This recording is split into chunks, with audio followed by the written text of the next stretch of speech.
The Clockwork Songbird. In a little village tucked between whispering hills, there lived a boy named Leo whose room was in the very top of a crooked, kind old house. Every night, as the last of the sunset faded, Leo would hear it, the soft, sad tink tink of a broken music box. It came from the shelf in the corner, where a little clockwork songbird sat all alone. She was made of tarnished silver and faded blue enamel, with one tiny wing that hung bent. She hadn't sung a note in years.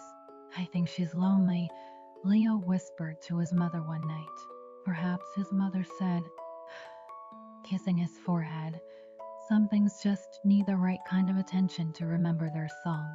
That very night, as the moon rose, Leo made a decision. He climbed out of bed and padded over to the shelf. He gently lifted the songbird and brought her back to his nightstand, next to a small lamp that glowed like a captive firefly. "Hello," Leo said softly. "My name is Leo." The songbird didn't move, but in the lamplight her single glass eye seemed to glimmer. Leo didn't try to win her key. Instead, he did something else. He began to tell her about his day. He told her about the snail he had helped cross the garden path, leaving a silver trail behind. He described the cloud that had looked exactly like a sailing ship with puffy sails. He whispered about the secret fort he'd made under the kitchen table with a blanket roof. Every night, Leo did the same thing. He would bring the songbird to his bedside and share one small, quiet story from his heart. He told her about the smell of rain on warm pavement, the taste of the first strawberry of summer, and the sound of his grandfather humming while fixing a chair. He never forced her. He just kept her company. One evening, after a particularly happy day of flying a red kite, Leo was sharing his story when a drop of water fell from his cup and landed on the songbird's dusty head. Without thinking, Leo took the corner of his pajama sleeve and so gently wiped the droplet away. He polished her little silver beak and brushed a cobweb from her bent wing. As he did, his finger touched a tiny, almost invisible latch near her base click. A small compartment Leo had never seen before swung open. Inside wasn't a gear or a spring, but a single perfect, dried forget-me-not flower, blue as a summer sky. The moment the flower was exposed to the warm, gentle light of the lamp, something magical happened.